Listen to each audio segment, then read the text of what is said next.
డోను పట్టణ శివార్లలో తిరుమల తిరుపతి దేవస్థానం వారు కట్టిన కళ్యాణ మండపాన్ని సందర్శించడానికి రావడం జరిగిందనమాట. తమాష తెలిసిన మీకు, అసలు ప్రజలందరూ కూడా చూడలేదు. ఇది ఎక్కడ ఉండదు, తాళాలేసే సంస్కృతి. ఇక్కడ చూడండి, మన ప్రభుత్వం వచ్చిన తర్వాత 2019లో 20 సంవత్సరంలో కోవిడ్ ఉండగా కూడా ఈ పట్టణానికి తదితర ప్రాంతాలకు వెనుకబడిన ప్రాంతం కాబట్టి ప్రజలందరికీ కూడా, ముఖ్యంగా పేదవారికి ఏదన్నా గానీ ఒక శుభకార్యం చేసుకునే దానికి ఒక మంచి ఆవరణ ఉండాలనే ఉద్దేశంతో అప్పటి ముఖ్యమంత్రి జగన్మోహన్ రెడ్డి గారిని విన్నవించుకొని అప్పటి చైర్మన్ శ్రీ వైవి సుబ్బారెడ్డి గారిని మరి రిక్వెస్ట్ చేసుకుని డోను పట్టణానికి 3,30,00,000 టీటీడీ కళ్యాణ మండపము కట్టేట్టుగా, శ్రోత్రియం గుండాల గుడి పక్కన 5 కోట్ల రూపాయలతో టీటీడీ కళ్యాణ మండపం కట్టేట్టుగా ఏర్పాటు చేయడం జరిగింది. శాంక్షన్స్ తీసుకోవడం జరిగింది. 2020లో వేణుగోపాల స్వామి గుడికి సంబంధించిన 2 ఎకరాల భూమిని కేటాయించి డోన్లో ఉనుల్పాడు గ్రామ పరిధిలో, అదేవిధంగా లక్ష్మీ చెన్నకేశ్వర స్వామి గుడి సంబంధించిన భూమి, గుడి పక్కలో ఉన్న భూమిని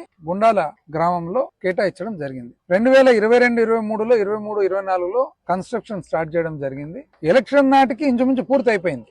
1.5 సంవత్సరంగా ఇంతవరకు పూర్తి చేయకపోగా ఎటువంటి ఉద్దేశం ఏదైతే ఉందో ఆ ఉద్దేశాన్ని నీరుగార్చి కోట్లాది రూపాయలతో నిర్మించిన భవనాలను, పేదవారికి గాని మధ్యతరగతి వారికి గాని సంబంధించిన భవనాలను నిరుపయోగంగా పెట్టడం జరిగింది. ఈ రోజు సందర్శించేదానికి వస్తే పొద్దున వరకు తెరిచి ఉన్న తాళం ఇప్పుడు తాళం వేయడం జరుగుతుంది. ఎందుకు అని అడిగితే అధికారులు ఏమంటారంటే, సార్ పైనుంచి ఒత్తిడి సార్, ఇది ఎక్కడ ఇది అంటే దీన్ని శాంక్షన్